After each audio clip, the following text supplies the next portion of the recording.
Di bincang hebat kali ini, sosok perempuan yang menggorok ketiga anaknya. Selamat sore. Melihat kasus tersebut, gimana tanggapannya? Saya tuh sangat emosional lihat video ini karena saya merasakan apa yang Ibu Kanti mungkin rasakan, jauh dari suami, tapi dilihat dari sisi Ibu Kanti, dia masih mempunyai seorang suami. Sehingga tidak bisa mengasuh anak-anak dengan baik. Itu bagaimana tanggapan Pak Ustadz? Saya secara agama melihatnya tidak demikian. Yang menjadikan faktor pengaruh yang mendasar ataupun yang lebih lanjut yaitu mental. Setiap masalah, setiap cobaan dan ujian tidak akan pernah melebihi dari batasan kemampuan umatnya sendiri. Sebetulnya fondasi utama adalah agama.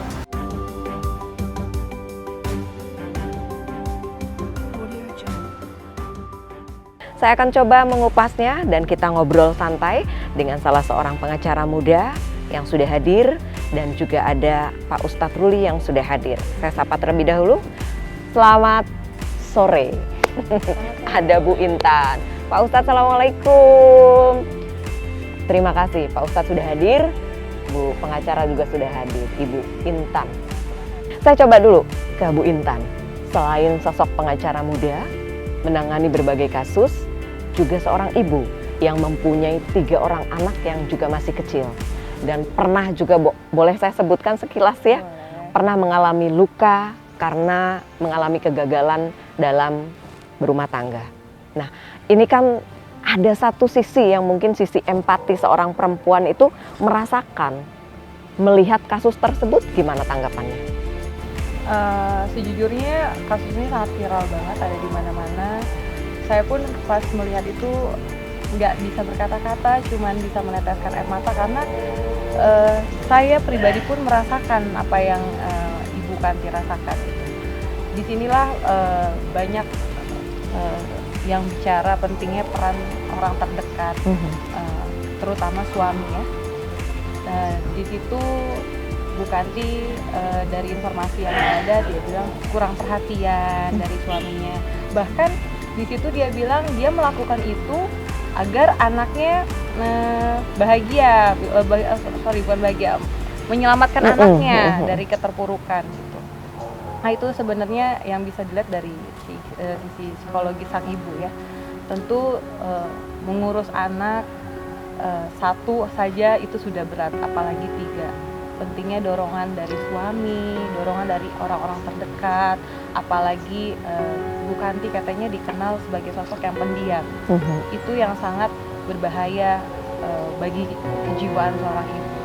Saya pun dulu sempat merasakan, terlebih saya terpuruk saat anak-anak juga masih kecil waktu itu. Sama merasakan yang Bu Kanti rasakan. Rasa tidak ada yang peduli, rasa harus berjuang sendiri, rasanya dunia sudah mati. Jadi lebih baik ya mungkin Bu Kanti memilih jalan itu yang terbaik untuk dia. Meskipun yang kita lihat sebenarnya itu tidaklah sangat terpuji perbuatan itu. Jadi ketika merasakan, sosok ibu pernah merasakan itu, bagaimana sisi Bu Kanti? Tapi kan Intan pernah melalui itu dan berhasil menjadi perempuan sukses saat ini. Bagaimana tuh caranya, tipsnya tuh? Saya kalau saya pribadi, saya tidak mau mengajarkan yang lain. Tapi begitu berat ujian-ujian yang saya lewatin sampai dengan ke tahap seperti ini. Tapi yang saya lihat adalah anak saya itu berkah. Jadi saya percaya bahwa Allah menitipkan mereka dengan rezekinya di dunia. Jadi tinggal saya cari aja. Tinggal tugas saya hanya mencari. Kalau jalan Allah dia harus besar, hanya saya yang membesarkan ya sudah. Saya terima ikhlas. Dan saya tidak satu-satunya cara supaya saya bisa sekuat ini, saya tidak pernah membandingkan hidup saya dengan orang di atas saya. Gitu. Jadi saya selalu bersyukur kalau saya di jalan, ada anak-anak yang tidak pakaian layak tapi anak saya masih bisa. Ada ibu-ibu yang menggendong bayinya di pinggir jalan tapi saya masih bisa berkendaraan. Tapi itulah, saya nggak pernah membandingkan hidup saya dengan orang di atas saya.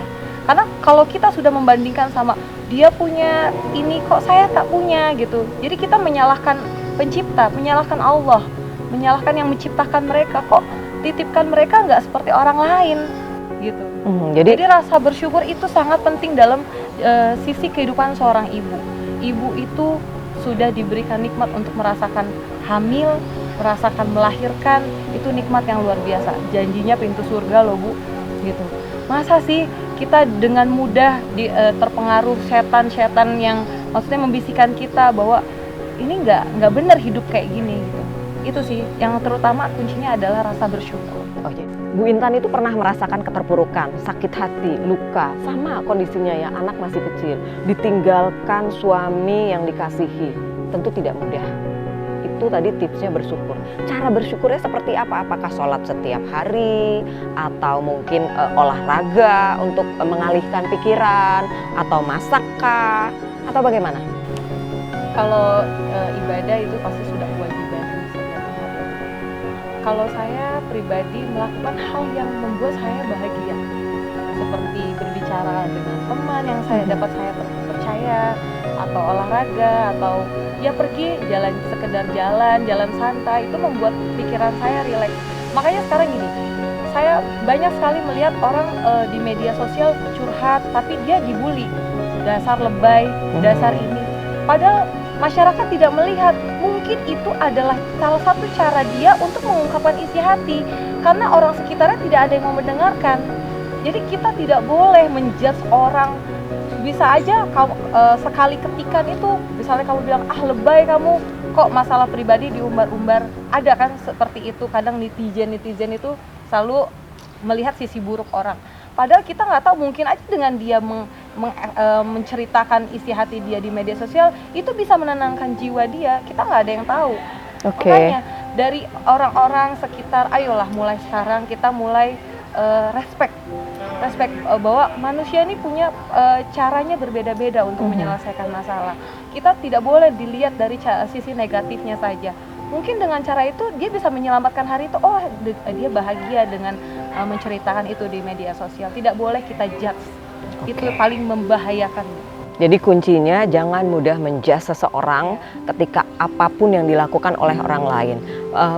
Menasehati atau mengingatkan mungkin boleh, tetapi dengan cara yang baik, tanpa menyakiti perasaan orang lain. Seperti itu ya, kuncinya bersyukur, mendekatkan diri kepada Tuhan yang Maha Kuasa, lalu cobalah hibur diri Anda ketika sudah mulai ada tanda-tanda mengalami, saya sepertinya nggak nyaman nih, jangan-jangan saya stres, atau saya khawatir nih depresi. Cepat lakukan antisipasi seperti yang Bu Intan tadi katakan, mungkin bisa berolahraga, olahraga tidak perlu mahal, mungkin jalan kaki di seputaran rumah, atau lari pagi, atau masak kalau perempuan pelariannya, atau mungkin yang suka larinya beribadah, lalu sharing kepada orang yang bisa dipercaya, atau yang mungkin yang bisa ditokohkan, atau salah satunya mungkin kepada psikiater atau pergi psikolog.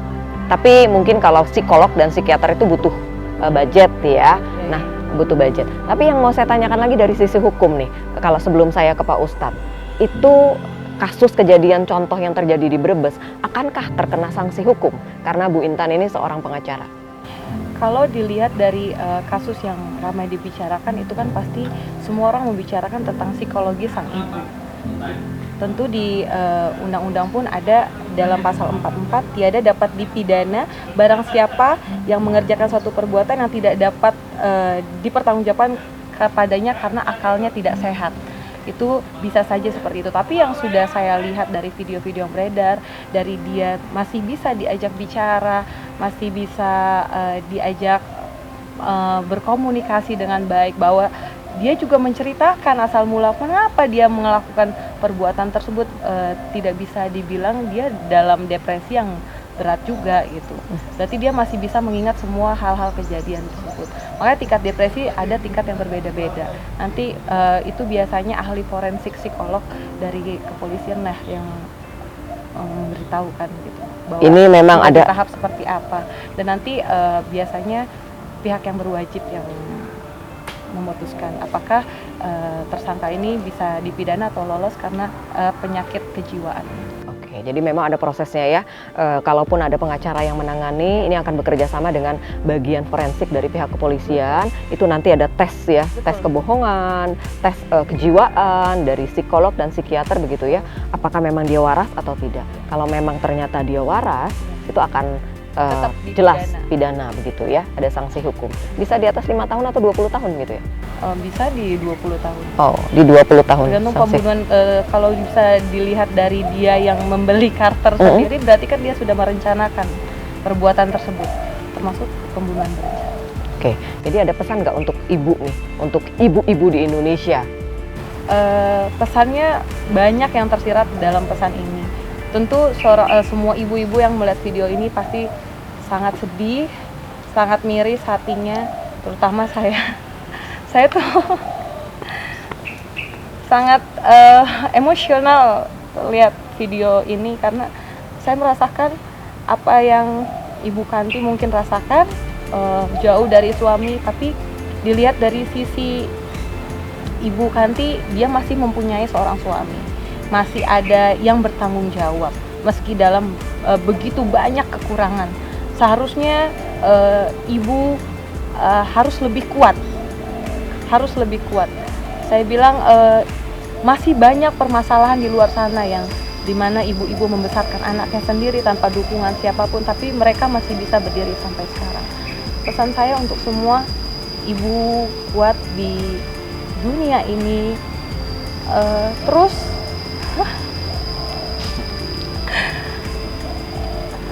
menjadi manusia yang hebat, karena kamu adalah pilihan Tuhan untuk menjalankan ini. Manusia-manusia, ibu-ibu yang sekarang sedang dalam permasalahan, entah permasalahan dalam pasangan, entah permasalahan ekonomi, kamu adalah pilihan. Tuhan memilih kamu karena Tuhan percaya kamu kuat untuk melewati itu. Jadi mulailah menyayangi diri sendiri. Kalau kamu sudah menyayangi diri sendiri, kamu akan menyayangi orang sekitarmu. Jangan biarkan pikiran-pikiran buruk merasukimu. Kalahkan dunia. Buktikan bahwa kamu adalah orang yang terbaik, yang terhebat dalam versi dirimu sendiri. Jadi memang harus seperti itu ya, harus survive begitu ya. Satu lagi Bu Intan, sebelum mengakhiri jawaban-jawaban yang Ibu berikan. Yang diinginkan seorang perempuan tuh seperti apa sih? Ketika Ibu saat itu juga pernah terpuruk, saat itu sedang tidak bekerja, menjadi ibu rumah tangga, pure mengurus anak, pernah mengalami baby blues juga ya. Itu yang diharapkan dari suami itu sosok yang seperti apa sebetulnya? Tentu dukungan dari suami itu penting. Gitu. Seperti yang kasus sedang kita bahas ini kan kasus Bu Kanti, suaminya jauh. Mungkin bisa berkomunikasi hanya via Terbatas lah begitu ya. komunikasinya. Dukungan-dukungan kecil itu sangat penting. Bahwa mungkin menanyakan anak-anak sedang apa, kamu yang sabar di sana, saya bekerja, kamu mengurus anak. Itu kata-kata kecil tapi Berarti sangat begitu. berarti dan sangat tersentuh untuk seorang ibu yang mengurus anaknya sendiri gitu. 3 anak ya Bu, 1 anak aja kadang, aduh ibu-ibu sekarang banyak kan di media sosial marah-marah apa segala. Tapi untuk mengurus 3 anak tuh bukan Hal yang mudah begitu ya. tentu Bu Kanti selain daripada yang tersirat di media sosial, pasti ada yang dia simpan juga yang mungkin kita tidak tahu gitu apa yang ada di dalam benaknya sampai dia bisa melakukan itu. Oke, baik. Bu Intan, terima kasih untuk sharingnya. Ada pelajaran yang bisa saya petik dan juga mungkin pemirsa juga bisa mengambil pelajaran dari apa yang kita obrolkan pada hari ini. Tidak ada maksud untuk menggurui tentunya dari apa yang kita perbincangkan, tetapi bagaimana kita sharing, bagaimana mengantisipasi terhadap hal-hal yang mungkin saja bisa terjadi. Kalau kita tidak waspada, kita akan kehilangan orang-orang yang kita cintai. Pemirsa, saya coba diskusi lagi, sharing lagi bagaimana tanggapan dari Pak Ustadz Ruli tentang kasus tersebut. Kalau tadi sudah kita bahas bahwa perempuan butuh diperhatikan, perempuan ingin didengar, kata-kata kecil itu sangat berarti untuk perempuan, walaupun sekedar kamu sudah makan atau belum, sedang apa. Hal-hal seperti itu membuat perempuan merasa terhibur, dan ketika tidak ada lagi perhatian, perempuan merasa terabaikan. apakah demikian? Kita coba tanya dari sosok seorang bapak juga dan juga dari tokoh masyarakat, Ustadz Ruli. Assalamualaikum Pak Ustadz. Tadi kita sudah ngobrol-ngobrol dari sisi perempuan nih Pak Ustadz nih. Perempuan ingin diperhatikan, menarik begitu ya Pak Ustadz ya. Nah saya mau tahu nih, kalau dari sisi Pak Ustadz ya, tadi mungkin bisa dikatakan sosok kasus itu contoh saja ya. Kita nggak tahu mungkin di luar sana mudah-mudahan tidak banyak perempuan yang mengalami seperti itu. Itu harapan kita. Tetapi ketika ada ternyata perempuan yang banyak merasakan itu, ini kan dikhawatirkan terjadi bom waktu ya. Dan dikhawatirkan menjadi tidak sehat. Ketika sosok ibu perempuan tidak sehat, maka anak-anaknya pun menjadi tidak sehat. Karena ibu kalau tidak salah itu adalah madrasah bagi anaknya, begitu misalnya. Nah, melihat kalau sosok ibu yang introvert hingga tidak sehat, tidak waras, hingga tidak bisa mengasuh anak-anak dengan baik, itu bagaimana tanggapan Pak Ustadz?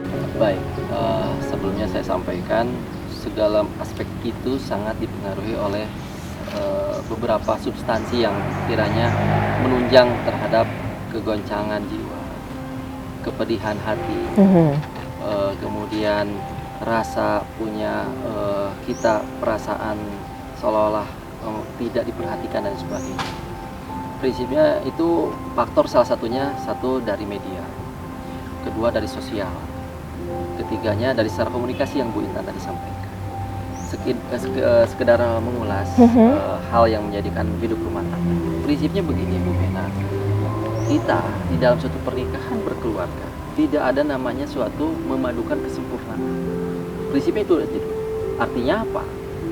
Dua insan yang digabungkan di dalam suatu pernikahan itu sangat banyak dan tidak sedikit kurang dan lebihnya dia punya karakter yang berbeda tetapi saling mengisi, artinya saling melengkapi.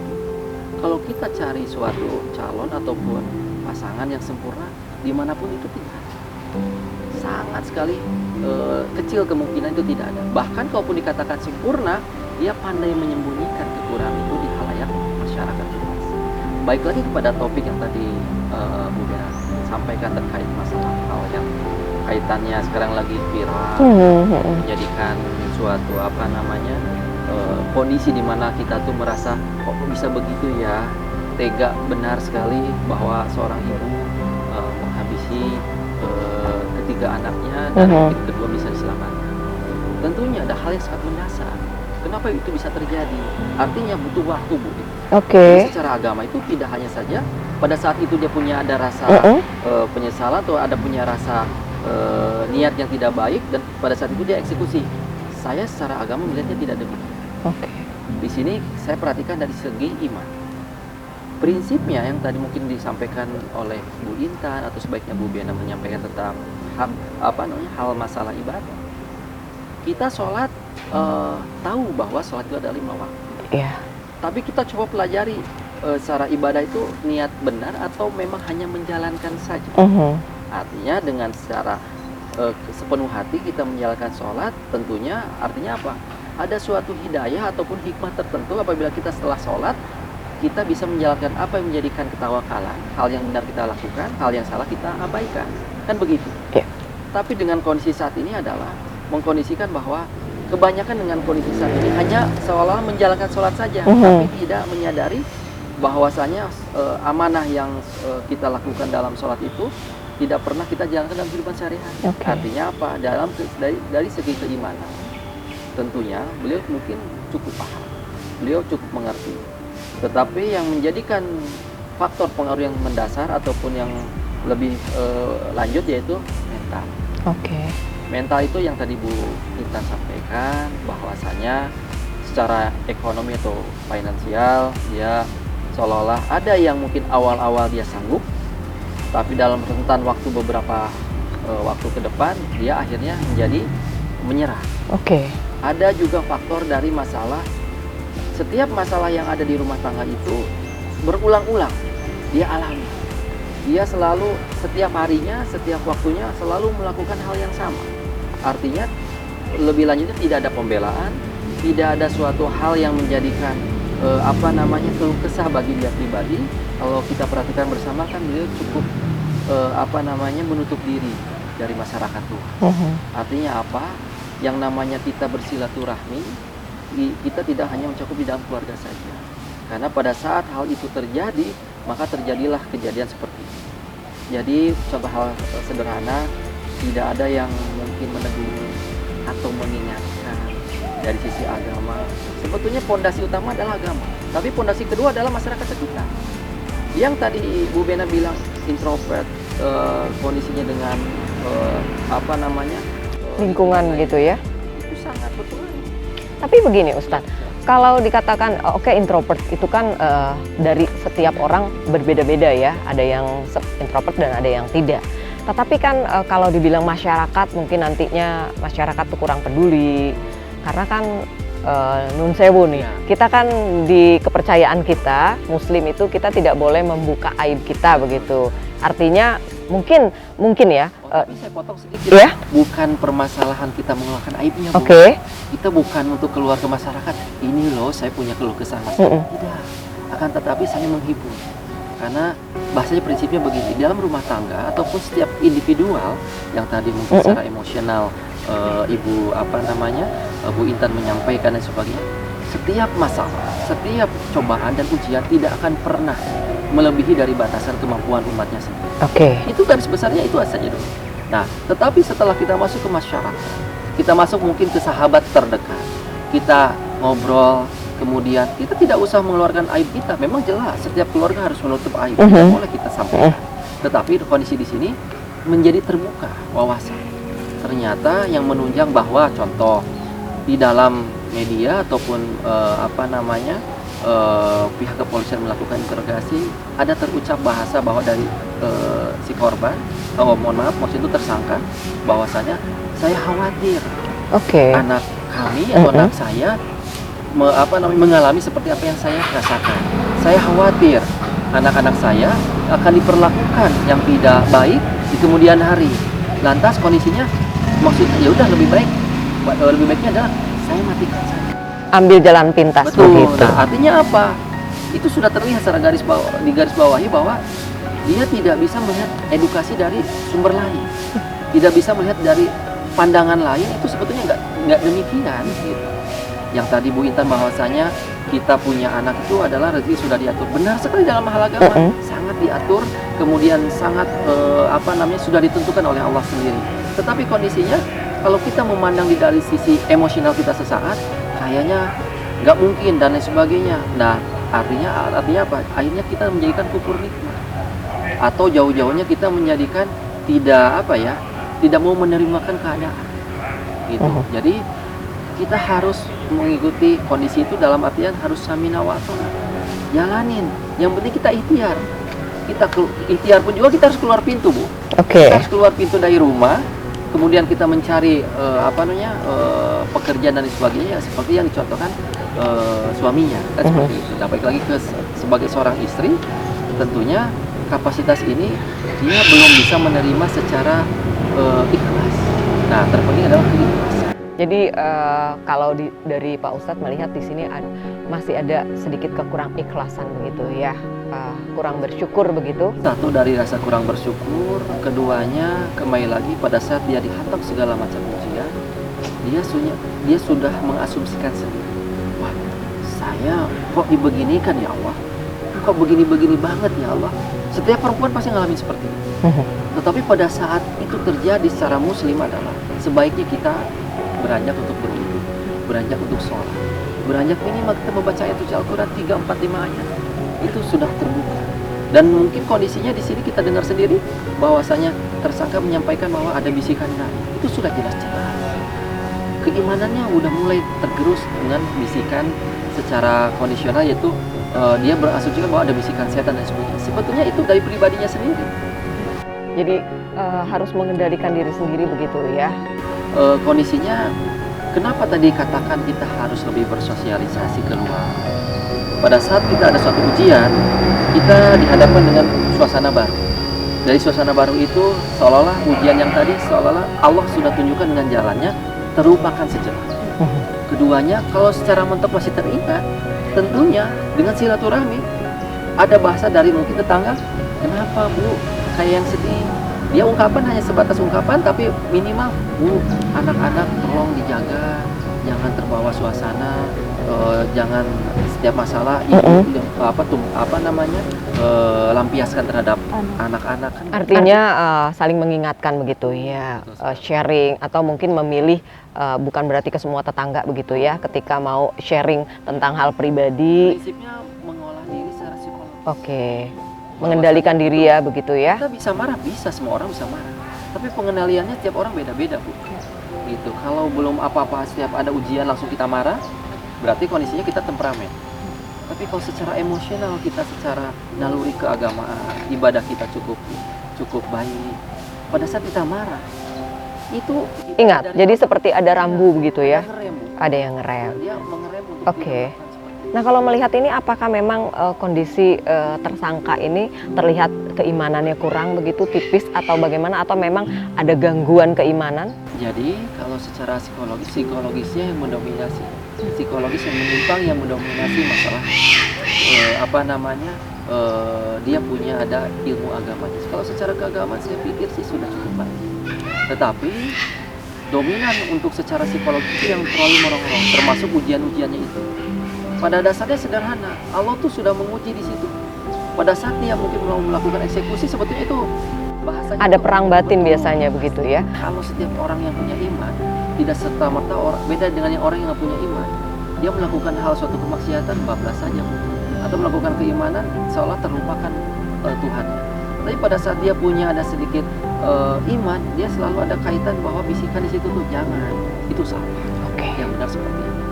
Nah, itu. Tetapi pada saat bilang andai kata itu adalah salah, tidak ada orang di situ. Dan itu kan kejadiannya subuh ya Bu Intan.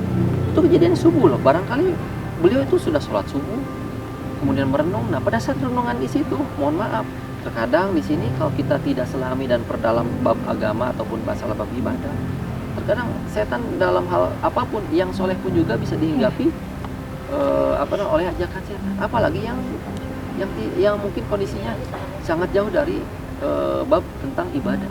Oke, itu dari sisi keagamaan ya Pak Ustadz ya. Intinya kita harus pandai mengontrol diri sendiri, mengontrol emosi, mental kita, lalu cobalah bersosialisasi atau silaturahmi begitu ya. Mungkin ke keluarga, kalau keluarga jauh mungkin dengan sekitar begitu ya. Penting itu adalah prasangka kita. Prasangka. Setiap kejadian yang kita alami, kita tidak usah itu sebagai bagian dari contoh yang ada di saat ini yang sedang viral sekali di masyarakat luas. Baik lagi pada kita. Setiap ada ujian atau apapun, jangan pernah membandingkan kepada orang lain. Jadi diri kita sendiri. Kita punya ada kejadian tadi Bu Intan pernah mengalami. Allah itu memilih Anda karena Anda itu mampu dan sanggup. Prinsipnya begitu, kita balik. Mindset kita tuh bahwasanya kita kalau mendidik anak, kamu ini anak nakal sini. Mindset di anak itu adalah nakal. Oke. Tapi kita balik lagi mindset sini anak soleh. Padahal dia kondisinya bikin jengkel kita sebagai seorang orang tua. Tapi pada saat kita mindset kita bilang sini anak soleh, dia akan terkesan bahwa memuji. Oke. Seperti itu. Jadi psikologisnya di sini sudah diberikan ujian oleh Allah. Dia berpikirnya tidak mau menerimakan keadaan. Keadaan kok saya seperti ini, orang lain seperti itu. Kalau mau seperti itu jangan pernah lihat naik ke atas terus. Kita akan tersandung pada akhirnya. Arti kata betul. Jadilah kita diri sendiri. Rezeki kita tuh relatif. Apakah saya butuh kerudung? Saya bisa membeli kerudung ibu atau kemeja ibu. Misalkan saya membeli meja ini. Fungsinya saya di sini berguna oleh saya atau tidak? Ini mewakili para pria juga nih. Perempuan ingin tahu nih Pak Ustadz. Sebetulnya perempuan istri yang seperti apa sih yang diidam-idamkan dan diinginkan oleh pria? Ya. Apalagi kalau maaf nih ya Ustadz gitu ya. Ini jangan-jangan kriterianya harus seperti apa? Secara umum ya ini Pak Ustadz ya. Kalau laki-laki di mana-mana tidak akan pernah ada rasa puas dan selalu mengejar nafsu. Karena laki-laki lebih bukan atas dasar mungkin laki-laki itu buaya atau pak ayah kan gitu loh bahasanya. Iya. Tapi sejujurnya karena dia diberikan keleluasaan untuk berupaya berikhtiar di luar yang lebih luas. Seperti itu. Nah, sosok tipikal seperti apa? Sederhana saja. Pada saat dia punya ada emosional secara yang saya katakan bahwa tidak ada kepuasan yang batasan tertentu. Ya, sosok seorang istri harus bisa bisa menempatkan. Nah itu yang agak susah. Contoh, sudah dimaki sama direktur, beban pekerjaan yang saking hektik setiap waktunya, apalagi dalam satu hari dia banyak overload lah kondisinya. Dia pulang ke rumah baru juga ganti baju disuruh ngurus anaknya. Ini tolong dititip urus ya. Belum juga apa-apa, belum dikasih makan karena istrinya juga memang tadi belum siap masak karena saking banyaknya cucian. Contoh seperti itu. Nah, artinya apa? Butuh pemahaman di situ. Pemahaman itu muncul dari apa? Keagamaan kita ataupun rasa nilai ibadah kita, keimanan kita yang harus. Oke, jadi kalau imannya matang begitu ya, kuat. Enggak, saya nggak nyontoin orang lain. Datang saya ke rumah. Pas sudah gitu, saya lapar. Harusnya tuh datang dikasih Minum gitu ya. Kalau saya belum naik ke lantai 2, mungkin saya udah berpikir negatif. Harusnya tuh istri tuh datang atau udah kita bilang assalamualaikum buka pintu, kenapa nggak datang? Idealnya kita kecup kening dan sebagainya kayak di iklan kan begitu. Oh, jadi pria mau seperti itu ya? Oh, oke. Nah, cuman kan kondisinya nggak ada punya. Nah, kalau kasus yang kita contohkan tadi atau yang menjadi perbincangan ini kan karena memang dia jauh gitu ya, berjauhan. Mungkin dia tuh over ekspektasi. Oke. Psikologis tuh. Gua tuh pengennya ini. Ideal begitu, ideal yang menyatu. Kalau tadi di garis bawah secara kita ngebaca secara informasi di media ataupun dari kepolisian, bahwasanya pada saat ditanya karena punya beban dia outsourcing, tenaga kontrak. Kemudian saya sudah capek dengan tenaga kontrak ini dan harus bayar kontrak, harus bayar ini dan sebagainya dengan gaji sekian rupiah. Sebetulnya kita tuh harus punya rasa bersyukur. Beliau punya gaji sekian, ada yang lebih terpuruk di bawah kita. Makanya ada yang tidak mempunyai uang bulanan begitu ya. Artinya kita berjalan kaki aja. Tadi yang Ibu Bena bilang lari pagi dan lain sebagainya. Kemudian kita bertatap muka ada pemulung, ada tukang bubur yang belum laku. Kita melihat orang tersebut juga nggak pernah mengeluh. Tapi anehnya cukup kok. Artinya apa? Semuanya didasari rasa bersyukur dan nominal apapun juga akan sekejap berubah. Oke, jadi terima kasih Pak Ustadz tadi sudah menjelaskan bahwa keinginan pria tuh ternyata kalau pulang kerja maunya disapa gitu. Ada kecup kening, udah mandi nggak pakai daster bolong gitu ya. Terus disiapin minum gitu ya. Terus istirahat, kalau perempuan ada masalah tunggu dulu baru bisa cerita begitu ya, sharing. Itu seperti itu ya. Ada momen waktu. Itu yang diinginkan pria begitu ya, bukan karena Ustadz ini kan? Oh enggak, biasanya. Jadi seperti itulah ya. Baik, pemirsa, kita juga harus mengambil pelajaran. Kita sudah tahu ini mewakili pria, bahwa pria menginginkan ketika pulang bekerja disambut manis dengan senyum, dengan minum yang disediakan. Ketika mau bercerita atau curhat, tunggulah ketika suami sudah makan, sudah beristirahat, melihat timing yang tepat, ditanya dulu bagaimana pekerjaannya. Artinya bahwa suami juga membutuhkan support, bisa saling sharing setelah itu. Tetapi ketika kondisinya jarak yang memisahkan, bisa dicarikan solusi dengan cara melalui komunikasi yang dilakukan, bisa dengan telepon atau juga dengan WA dan bentuk komunikasi yang lainnya. Itu merupakan beberapa solusi yang tadi juga disampaikan oleh Pak Ustadz. Lalu bagaimana sosok dari seorang ibu perempuan, suami idaman, seperti apa sih yang diinginkan? Ini Ibu Intan ini walaupun pengacara juga sosok ibu ya yang mempunyai 3 anak yang masih kecil-kecil. Ibu Intan inginnya suami idaman itu yang seperti apa ketika berumah tangga begitu? Mudah-mudahan cepat dapat jodoh lagi nih ya. Sebenarnya pada dasarnya semua wanita kan pengen diperlakukan bah ratu kalau kata orang banyak bilang gitu, Bu. Pengen dipuji. Makanya sebenarnya dalam rumah tangga itu betul sekali kata Pak Ustadz bilang tidak ada yang sempurna, maka kita yang melengkapkan menjadi sempurna. Gitu. Jadi kadang ada kita kan mengurus anak di rumah, banyak sekali nih kayak ibu-ibu suka cerita-cerita sama saya, suaminya pulang misalnya anaknya nangis. Istri disalahkan. Kamu gimana ngurus anak? Gak becus atau gitu. Misalnya dia jatuh terbentur. Gimana kamu gak becus? Padahal dia sudah melakukan hal yang terbaik dalam mengurus anak gitu loh. Tapi hal-hal yang seperti itu kadang membuat hati jadi teriris gitu Bu sebagai seorang ibu loh. Saya kan Ini sepertinya pernah disalahkan. Oh, saya dulu sering banget. Oh begitu. Sering banget gitu. Jadi kadang hal-hal yang seperti itulah yang ya mungkin hal-hal yang besar yang sekarang kita lihat bisa juga muncul dari hal-hal yang kecil yang seperti itu. Itu terpendam begitu. Iya, jadi dikumpulkan berapa lama akhirnya Meledak. dengan cara ya mungkin dengan sekarang yang kita lihat banyak di medsos gitu.